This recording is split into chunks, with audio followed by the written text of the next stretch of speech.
अस्सलामुअलैकुम नाज़रीन, तेलंगाना एक्सप्रेस में आपका इस्तकबाल है। मैं हूं सानिया। न्यूज़ की शुरुआत करते हैं हेडलाइंस से। रियासत तेलंगाना को दोबारा केसीआर की ज़रूरत। दोनों कौमी जमातों कांग्रेस और बीजेपी को आवाम सिखाएं मुनासिब सबक।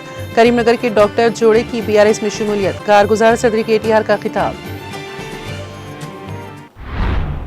वज़ीर आला तेलंगाना और वज़ीर आपाशी के मुतज़ाद बयान से कृष्णा वाटर डिस्पोर्ट्स ट्रिब्यूनल में तेलंगाना का मामला कमज़ोर। तेलंगाना के साबिक़ वज़ीर व सीनियर पीआरएस रुकन असम्बली हरीश राव की शदीद तनकीद। तेलंगाना के जिले मेदक के तोपरान में पुलिस की घर घर तलाशी मुहिम। मुनासिब दस्तावेजात के बगैर 69 बाइक्स किए गए जब्त। ग्रुप 1 इम्तिहानी नताइज। तेलंगाना हाई कोर्ट के वाहिद बेंच के अहकाम पर डिवीजन बेंच ने लगा दी रोक।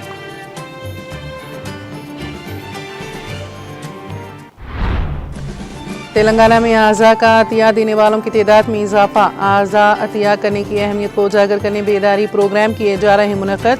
जीवन दान के नोडल ऑफिसर श्री भूषण राजू का बयान।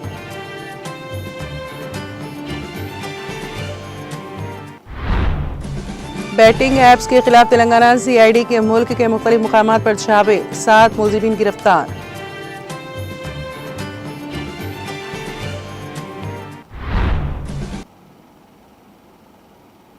और अब खबरों की तफसील। कारगुजार सदर बीआरएस और रुकन असम्बली से रिसेला केटी रामाराव ने रियासत के किसानों से मुंह मोड़ने पर कांग्रेस पर शदीद तनकीद की और बीजेपी पर मुल्क की आवाम को धोखा देने का इल्ज़ाम आयद किया। उन्होंने तालीमी याफ्ता नौजवानों पर जोर दिया कि वो सियासत में शामिल हों और दोनों कौमी जमातों को सबक सिखाएं ताकि उन्हें होश में लाया जा सके। करीमनगर के डॉक्टर जोड़े, डॉक्टर रोहित रेड्डी और senior gynaecologist doctor Gautami Reddy का तेलंगाना भवन में पार्टी में खैर मकदम करते हुए रामाराव ने कहा कि चीफ मिनिस्टर ए रेवंत रेड्डी ने किसानों के लिए सिर्फ आंसू ही लाए हैं।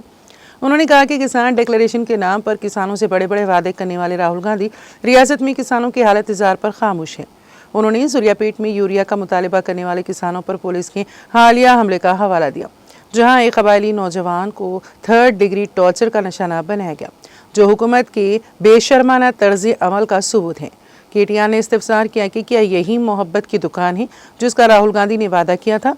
उन्होंने इस मसले को रियासती SC ST और इंसानी हुकूक कमीशन से रुजू करने का इजहार किया। बीआरएस के कारगुजार सदर ने एहसास जाहिर किया कि बीजेपी ज़ेर क़ियादत मरकज़ भी कांग्रेस हुकूमत से मुख्तलिफ नहीं है। उन्होंने कहा कि वज़ीर आज़म नरेंद्र मोदी ने GST सिलेबस के जरिए 8 बरसों में आवाम से 15 लाख करोड़ रुपए लूट लिए और अब बिहार इंतखाबात से पहले उन्हें इस तरह कम कर रहे हैं जैसे वो एहसान कर रहे हों। उन्होंने मुतालबा किया कि ये इंतखाबी धोखाधड़ी के सिवा कुछ नहीं है। आवाम से लूटे गए 15 लाख करोड़ रुपए वापस करो ताकि आपका इखलास साबित हो।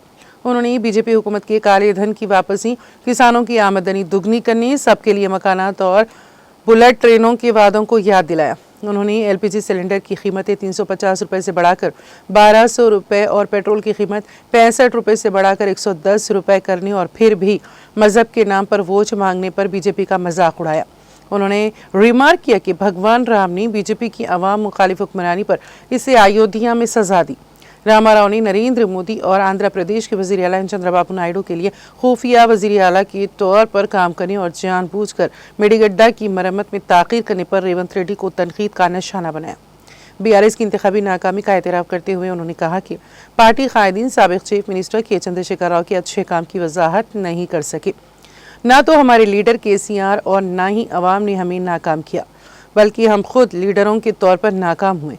उन्होंने मजीद कहा कि जब भी रियासत में इंतखाबात होंगे, अवाम चंद्रशेखर राव को वापस लाने के लिए तैयार है। रामाराव ने तालीमी याफ्ता नौजवानों पर जोर दिया है कि वो सियासत में शामिल हों और तेलंगाना की शिनाख्त और इज़्ज़त नफ्स की हिफाजत करें। जब केसीआर चीफ मिनिस्टर थे तो पानी, बिजली और यूरिया की वॉफर मकदार मौजूद थी। कांग्रेस के इख्तिदार में आने के बाद हर चीज़ की किल्लत है। तेलंगाना को दोबारा केसीआर की ज़रूरत है। ఇలాంటి మీటింగులతో సమస్య ఏంటంటే ఆడ రెండు బావైతుంది, ఆకలి అవుతుంది మీకు కూడా. మళ్ళీ కరెక్ట్గా ఆకలి అయ్యేటప్పుడు కమలాకరణ మైక్ ఇచ్చిండు కాబట్టి నేను ఎక్కువసేపు మాట్లాడా. పేరు పేరున అందరికి నమస్కారం. గౌరవనీయులు పెద్దలు, మా అన్నగారు కరీంనగర్ భీముడు అన్న మరి గంగుల కమలాకరణ గారు, గౌరవ మాజీ మంత్రివర్యులు, శాసన మండలి సభ్యులు, పెద్దలు, మనందరికీ చాలా స్ఫూర్తినిచ్చే విధంగా ప్రసంగించిన అన్న ఎల్ రమణ గారు, మాజీ మంత్రివర్యులు, మాజీ రవాణా శాఖ మంత్రి గారు, గతంలో మరి సమర్థవంతంగా కేసీఆర్ గారి నాయకత్వంలో రాష్ట్రంలో ముఖ్యంగా ఖమ్మం జిల్లాలో అభివృద్ధికి విశేషమైన కృషి చేసిన అన్న పువ్వాడ అజయ్ కుమార్ గారు, హుజూరాబాద్ శాసనసభ్యుడు తమ్ముడు, మరి అసెంబ్లీలో ఎట్లా ఎప్పుడు సస్పెండ్ చేయాలని రేవంత్ రెడ్డి గారు ఎదురు చూస్తూ ఉంటారు నేను చూస్తే, తమ్ముడు మరి పాడి కౌశిక్ రెడ్డి గారు, గౌరవనీయులు మన కరీంనగర్ ఉమ్మడి జిల్లా పరిషత్ మాజీ అధ్యక్షురాలు, జిల్లా పరిషత్ మాజీ అధ్యక్షురాలు సోదరి శ్రీమతి తుల ఉమ గారు, గౌరవనీయులు ఈ కార్యక్రమానికి అధ్యక్షత వహిస్తున్న కరీంనగర్ పట్టణ శాఖ అధ్యక్షులు సోదరుడు హరిశంకర్ గారు, ఈరోజు మరి మిమ్మల్ని అందరినీ కూడా తీసుకొని ఇక్కడికి తెలంగాణ భవన్కి విచ్చేసి ఒక తెలంగాణ బిడ్డగా నేను కూడా కేసీఆర్ గారితో ముందుకు నడుస్తానంటూ ఇచ్చేసిన సోదరి శ్రీమతి గౌతమి రెడ్డి గారు, వారితో పాటు విచ్చేసిన సోదరుడు రోహిత్ గారు, వారి తల్లి గారికి, అట్లాగే వేదికపైన ఆసీనులైన తమ్ముడు రవీందర్ రెడ్డి గారు, జమీల్ గారు, ఇంకా గౌరవ కార్పొరేటర్లు, మాజీ మున్సిపల్ చైర్మన్లు, తమ్ముడు అనిల్ గారు, ఇంకా వేదిక మీద ఉన్న పెద్దలందరికీ పేరు పేరున, అశోక్ అన్న గారు, ఇంకా అందరికీ పేరు పేరున, ముందున్న అన్నలు, తమ్ముళ్ళు, అక్కలు, చెల్లెళ్ళు, మీడియా మిత్రులు అందరికీ నమస్కారం. కమలాకర్ అన్న చెప్తున్నాడు బీఆర్ఎస్కి కంచుకోట కరీంనగర్ అని. అట్లాగే మీరు కూడా గట్టిగానే సపోర్ట్లు కొడుతున్నారు, గట్టిగానే సీటీలు కొడుతున్నారు, గట్టిగానే మరి లొల్లైతే చేస్తున్నారు. కానీ మొన్న నాకు నిజంగా కూడా నచ్చలేదు.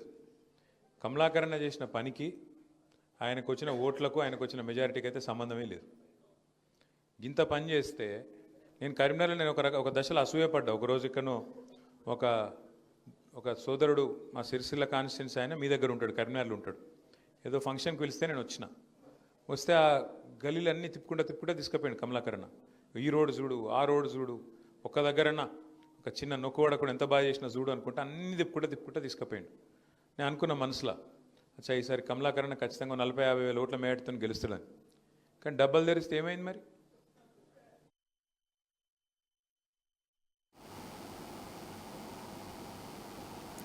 तेलंगाना के साबिक वजीर वो सीनियर बीआरएस रुकन असेंबली हरीश राव ने दरियाई कृष्णा के पानी के हुकूक के सिलसिले में वजीर आला रेवंत रेड्डी और वजीर आपाशी उत्तम कुमार रेड्डी के गैर जिम्मेदाराना बयानात पर शदीद तनकीद की। उन्होंने कहा कि उनके मुतज़ाद बयानात लाइल्मी और सियासी समझौते तेलंगाना के मामले को कृष्णा वाटर डिस्पोर्ट्स ट्रिब्यूनल में कमज़ोर कर रही हैं। हरीश राव ने उत्तम कुमार रेड्डी के दावों की तरदीद करते हुए हुकूमत के मौक़िफ़ में वाज़ेह तज़ादात की निशानदही की।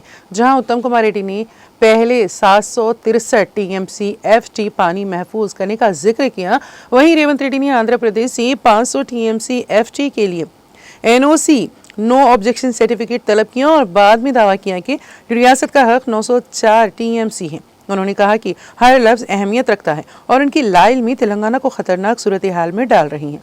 उन्होंने कांग्रेस पर इल्ज़ाम आयद किया है कि रियासत के क़याम से पहले तेलंगाना और आंध्र प्रदेश के दरमियान 512.299 टीएमसी एफटी के तनासुब पर रजामंदी देकर तारीखी गद्दारी की गई, जिससे तेलंगाना का हिस्सा कम कर दिया गया। सम्मक्का सारेलम्मा प्रोजेक्ट के सिलसिले में हरीश राव ने उत्तम कुमार रेड्डी के छत्तीसगढ़ से मंजूरी के दावे मुस्तरद किए और कहा कि बीआरएस के दौर में तमाम इजाज़तनामे हासिल किए गए सिवाय छत्तीसगढ़ के एनओसी के। उन्होंने कहा कि साबिक़ा कांग्रेस हुकूमत की गलतियों को केसीआर ने दुरुस्त किया। अब वो छत्तीसगढ़ में 50 एकड़ के ज़ेरे आब होने के माहिदे पर धूम मचा रही हैं, जैसा कि उन्होंने पूरा मंसूबा बनाया है।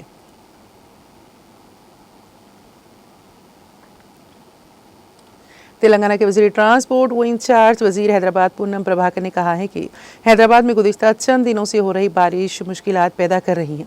वजीर पूनम प्रभाकर ने वजीर लेबर विवेक के साथ जुबली हिल्स असेंबली हल्के के मुख्तलिफ डिवीजन्स का दौरा किया। शेखपेट डिवीजन OU कॉलोनी में ज़ेरे इल्तिवा कामों के साथ साथ मुकामी मसाइल का उन्होंने जायज़ा लिया। बारिश की वजह से जारी कामों और आइंदा किए जाने वाले कामों के बारे में मुकामी कायदीन ने वज़रा को तफसीलात से वाकिफ़ करवाया। वज़रा ने हुक्काम को हिदायत दी कि पहले से संग बुनियाद रखे गए कामों को तेज़ रफ्तारी से मुकम्मल करें। यूसुफगुड़ा डिवीज़न में हालिया शदीद बारिश के नतीजे में ज़ेरे-आब आने वाली कॉलोनियों का भी वज़रा ने हाइड्रा कमिश्नर रंगनाथ और GHMC कमिश्नर RV कन्नन के साथ मुआयना किया। मुतासिरा इलाकों में तबाह शुदा सड़कों, नालों और राहत इक़दामात का उन्होंने जायज़ा लिया।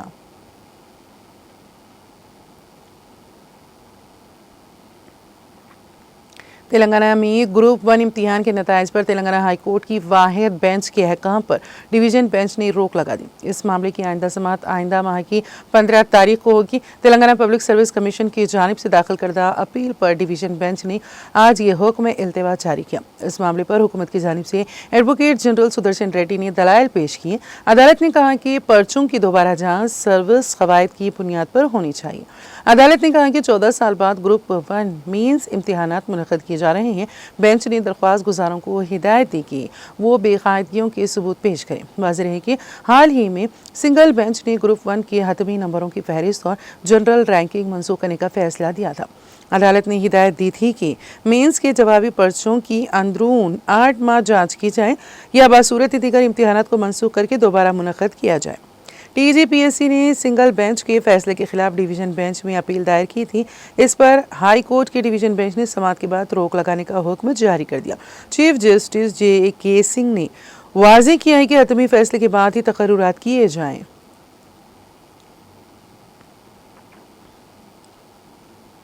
मजलिस इत्तेहादुल मुस्लिमीन के सदर बैरिस्टर असदुद्दीन ओवैसी और फ्लोर लीडर अकबरुद्दीन ओवैसी की हिदायत पर याकुतपुरा हल्के के रुकन असम्बली जाफर हुसैन महराज ने गौलीपुरा डिवीजन का मुआयना किया।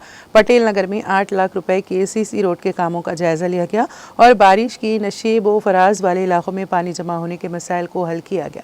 इस मौके पर मजलिसी रुकन असम्बली ने इलाके के मकीनों को यकीन दिलाया कि बॉक्स ड्रेन और नई CC सड़कों की तजावीज़ को मौसूल टेक्निकी मशवरे की बुनियाद पर लागू किया जाएगा, जिसके साथ ही गौलीपुरा में मंजूर शुदा काम जल्द शुरू होने वाले हैं। मुआयने में GHMC के अहदेदारों, बुजुर्ग, शहरियों, नौजवानों और AIMIM प्राइमरी यूनिट के मेंबरान ने शिरकत की।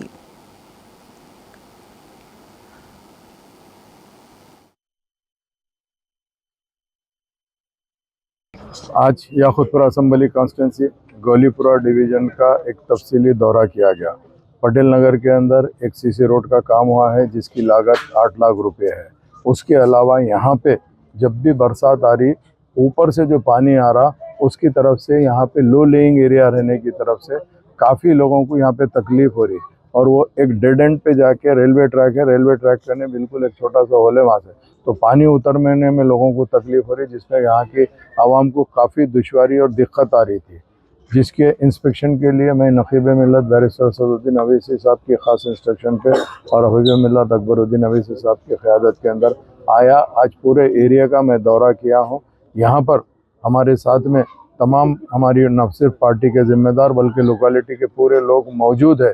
उनकी मेन निगरानी के अंदर हमने दौरा किया। मेरे साथ में GHMC के एग्जीक्यूटिव इंजीनियर और दीगर डिपार्टमेंट के लोग भी मौजूद है। इंशाल्लाह मैं यहाँ की आवाम को एश्योरेंस देना चाहता हूँ, जल्द से जल्द आपकी तकलीफ़ दूर करने के लिए जो भी टेक्निकल लोग हमको मशवरा देंगे उसके हिसाब से प्रपोजल डाल के यहाँ पे अगर बॉक्स ड्रेन की ज़रूरत है बॉक्स ड्रेन डलाएंगे यहाँ पे, और जितने रोड्स बताए गए हैं उसका भी प्रपोजल डाल के रोड सैंक्शन कराएंगे। इसके अलावा काफ़ी हमने गौलीपुरा डिवीज़न के अंदर रोडों को सैंक्शन करवाया है, वो भी काम जल्द से जल्द आगाज़ करवाएंगे ताकि यहाँ की आवाम को जो दुश्वारी हो रही है उसको जितना जल्द हो सके दूर करें। मजलिस इत्तेहाद हैदराबाद के टोली चौकी के मुकामी लोगों का इल्ज़ाम है कि हैदराबाद के टोली चौकी RTO ऑफिस में मकीनों को परेशान किया जा रहा है। दफ्तर आने वाले लोग इस बात पर बरहमी का इजहार कर रहे हैं कि उनके काम में ताख़ीर हो रही है और मुलाजिमीन और एजेंट अपनी मर्जी से वसूलियाँ कर रहे हैं। उनका कहना है कि नया मुतारिफ कराया गया ऑनलाइन सिस्टम आम लोगों के लिए पेचीदा हो गया है और उन्हें इस अमल को समझने में मुश्किलात का सामना है। उन्होंने इल्ज़ाम लगाया है कि पैसे लेने के बावजूद काम वक्त पर नहीं हो रहा और आवाम को गैर ज़रूरी मुश्किलात का सामना करना पड़ रहा है। लोगों का मुतालिबा है कि आला हुकाम इन हालात पर फौरी तवज्जो दें और टोली चौकी RTO ऑफिस में नज़्म व ज़ब्त कायम करें। अगस्त के महीने में लाइसेंस बुक कराई थी मैं, लर्निंग लाइसेंस। अभी फाइनल टेस्ट के लिए पूछ रही हूँ तो क्या कि डिटेल्स नॉट फाउंड बोल के बता रहा सिस्टम में। RTO ऑफिस को गए तो नेक्स्ट टाइम लगता अब आइए जब आइए बोल के बोल रहे हैं, लेकिन इसका रिस्पॉन्सिबिलिटी है कौन ले रहे इसकी रिस्पॉन्सिबिलिटी। अगर रोड पे पुलिस वाले अपने को ठहरा के पूछे लाइसेंस कहाँ है आपके बोले तो एक्सेप्ट करते ट्रैफिक पुलिस वाले, चालन तो डाल रहे हैं ना बराबर हमको। कब तक ऐसे ही चलेगा, कब होगा ये काम? 1 मंथ 2 मंथ्स लेट हो जा रहा हर काम आप लोग की तरफ से। क्या कर रहे गवर्नमेंट वाले, RTO ऑफिस वाले? कुछ नहीं कर रहे। कौन से आरटीओ ऑफिस को गए थे आप? टोली चौकी आरटी ऑफिस कुछ पैसे वेस्ट डिमांड कर रहे हैं क्या? एजेंट तो एक्स्ट्रा पैसे पे करो बोल रहे। हम एक्स्ट्रा पैसे पे करे भी तो वर्क नहीं हो रहा वहाँ पर बराबर प्रॉपरली। नो प्रॉब्लम, पैसे गए तो गए, लेकिन वर्क टाइम पे होना ना, वो भी नहीं दे रहे हमको। रिजल्ट नहीं मिल रहा वहाँ पर। कौन है इसका रिस्पॉन्सिबल? डिमांड कर रहे हैं अंदर आरटीओ ऑफिस में भी एम्प्लॉइज डिमांड कर रहे हैं। अंदर आरटी ऑफिस वाले भी एक्स्ट्रा पैसे ले रहे बोल के बोल रहे। एजेंट भी बोल रहे नो प्रॉब्लम, अगर हम पैसे दे भी दिए तो, लेकिन वो लोग कुछ भी क्लियरिफाई नहीं दे रहे। एक टाइम बोलते सो एक लिमिटेड टाइम नहीं दे रहे हम लोगों को, ये डेट तक आपका काम हो जाएगा बोल के। एक्स्ट्रा मनी भी जा रहा, अंदर एम्प्लॉयज भी ले रहे थे एजेंटों के थ्रू। आखिर कौन?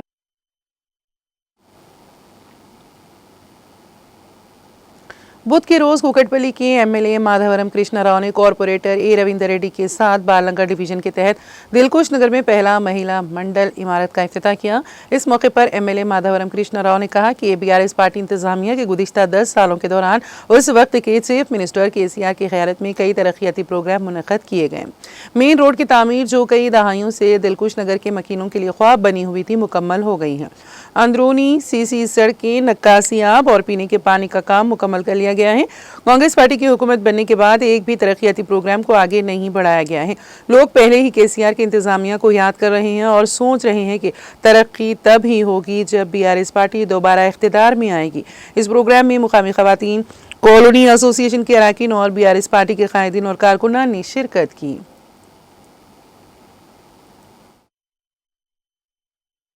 దిల్కుష్ నగర్ సీనియర్ నాయకుడిగా పేరు ఆంజనేయులు గత కొన్ని సంవత్సరాల నుంచి 25 సంవత్సరాల నుంచి ఈ బస్తీలో మేము ఫౌండర్గా ఈ విజయమ్మ గారు కానీ ఇక్కడ ఉన్న పెద్ద మనుషులు లేడీస్ కానీ ఎంతో శ్రమించి ఈ బస్తీకి రోడ్డు గురించి కొంతకాలము గత ప్రభుత్వాలు ఎన్నో సమస్యలుగా ఎదుర్కొన్న మన బస్తీ వాసులు ఎంతో సపోర్టు చేసుకుంటూ వస్తూ కూడా కళ్ళ మీద నీళ్లు చల్లినట్టుగా గత కాంగ్రెస్ ప్రభుత్వం కానీ బీజేపీ ప్రభుత్వం కానీ ఎప్పుడు చేసిన దాఖలు లేదు.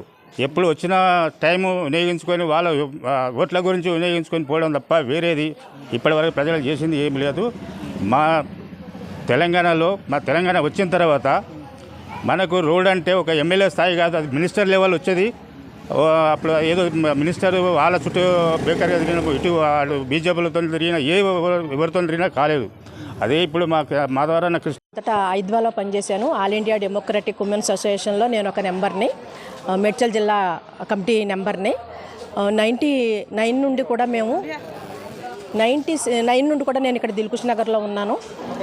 నేను గారు ఫస్ట్ టీడీపీలో ఉన్నారు, తర్వాత మళ్ళీ టీఆర్ఎస్లోకి వచ్చారు.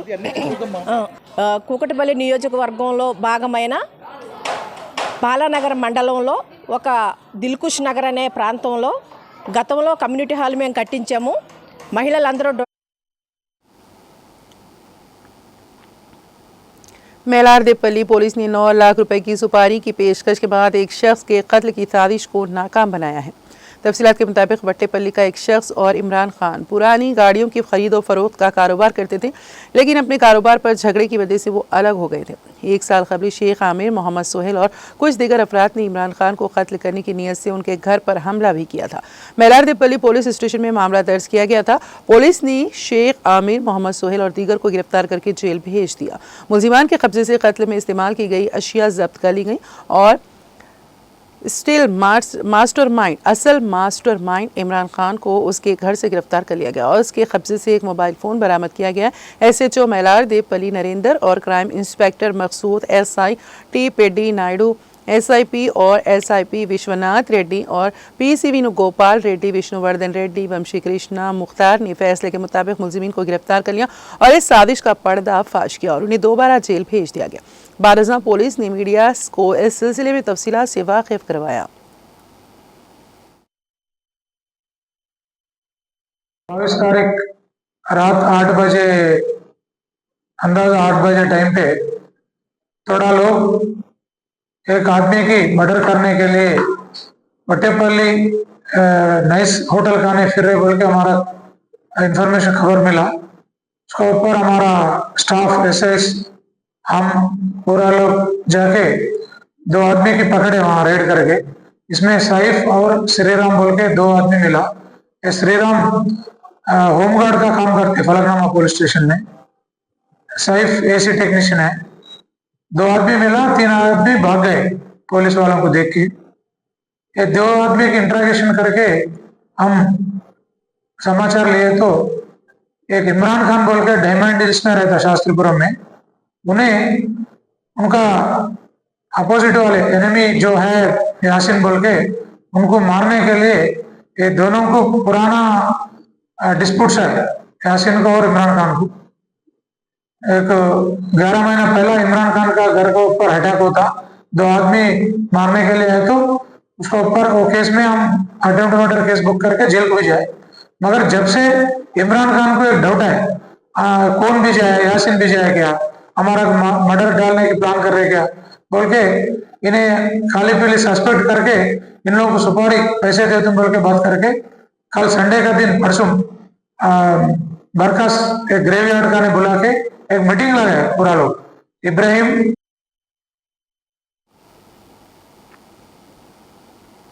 तेलंगाना के जिले मेदक के तोपरान में पुलिस ने घर घर तलाशी मुहिम चलाई। डीएसपी नरेंद्र गौड़ ने बताया कि मुनासिब दस्तावेजात के बगैर 69 बाइक जब्त की गई और आवाम के साथ मिलकर कम्युनिटी प्रोग्राम का इनेकाद किया गया। बुध की सुबह चेगुंटा बस स्टेशन पर सड़कों और एनजीओ कॉलोनी में ये मुहिम चलाई गई। घरों में कौन रिहाइश पजीर है और कौन कौन सी गाड़ियां इस्तेमाल कर रहे हैं उनकी तफसीलात जमा की गई और 69 बगैर दस्तावेजात वाली गाड़ियां और 2 ऑटो जब्त किए गए। डीएसपी नरेंद्र गौड़ ने बताया कि इस इक़दाम का मकसद आवाम के साथ ताउन करते हुए पुलिस महकमे की खिदमत को बेहतर बनाना है। दीगर रियासतों से आए हुए मजदूरों के बारे में मालूमात हासिल की गई। घरों में ममनुआ मंशियात जैसे गांजा और दीगर नशावर अशिया रखने का शुबा होने पर तलाशी ली गई। नए किराएदारों की मुकम्मल तफसीलात जानकर ही मकान किराए पर देने की हिदायत दी गई। पुलिस ने अवाम से अपील की कि गाँव में गैर मुतवक्किल वाक़यात पर फौरी तौर पर करीबी पुलिस स्टेशन या हेल्पलाइन 100 पर राबिता करें। जब्त की गई गाड़ियों के मालिक अगर मुनासिब दस्तावेजात पेश करें तो उनकी गाड़ियाँ वापस की जाएंगी। చేగుంట పోలీస్ స్టేషన్ పరిధిలో ఇవాళ కమ్యూనిటీ కాంటాక్ట్ ప్రోగ్రాంలో భాగంగా కార్డినెంట్ సెర్చ్ ఆపరేషన్ కూడా చేయడం జరిగింది. ఇందులో భాగంగా ముఖ్యంగా చేగుంట ప్రాంతము ఇండస్ట్రియల్ బెల్ట్, చేగుంట శంకరంపేట ఇదంతా కూడా ఇండస్ట్రియల్ బెల్ట్ కాబట్టి బయట నుంచి ఉపాధి కోసం వచ్చి చాలామంది వ్యక్తులు బీహారు, తర్వాత యూపీ, ఛత్తీస్గఢ్, తర్వాత రకరకాల ప్రాంతాల నుంచి దేశం నలుమూలల నుంచి వచ్చే అవకాశం ఉంది. ఇక్కడ రెంట్లకు కూడా వాళ్ళు నివసిస్తున్నారు. అదే కాకుండా మిగతా చోట్ల నుంచి కూడా వస్తున్నారు. సో దాన్ని దృష్టిలో పెట్టుకొని ఏమైనా క్రిమినల్స్ కానీ తర్వాత ఎవరైనా ఇక్కడ ఆశ్రయం పొందుతున్నారన్న ఉద్దేశంతో కూడా तेलंगाना एक्सप्रेस में अब वक्त हुआ एक ब्रेक का। ब्रेक के बाद भी खबरों का सिलसिला जारी रहेगा।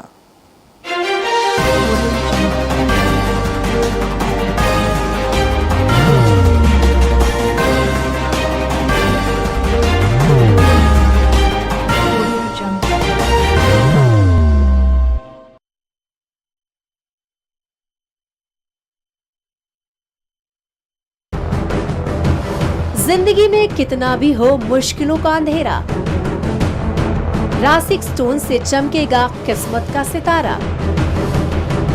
सीधे खानों से निकालकर तराशा गया और डॉक्टर रोशन और डॉक्टर MM रजा के ज्ञान से संवारा गया। इल्मी जवाहरात एक बेशकीमती इल्म है। ये जिंदगी के हर मोड़ पर हमें आगाही देता है। हमारी नाकामयाबी, कारोबार में परेशानी, शादीशुदा जिंदगी में तनाव, औलाद की परेशानी, प्यार के मसाइल, लव मैरिज, पैसों की तंगी, पढ़ाई में असफलता, सेहत में खराबी, क्या यही है जिंदगी? कैसे मिलेगी हमें इन सब से राहत? इन सब मुश्किलों से निजात पाने के लिए जेमोलॉजिस्ट डॉक्टर रोशन और डॉक्टर MM रजा से एक मुलाकात बदल सकती है जिंदगी और तकदीर दोनों। Bangalore, Hyderabad, Visakhapatnam, Vijayawada, Dubai, Delhi, Mumbai. One visit can change your life.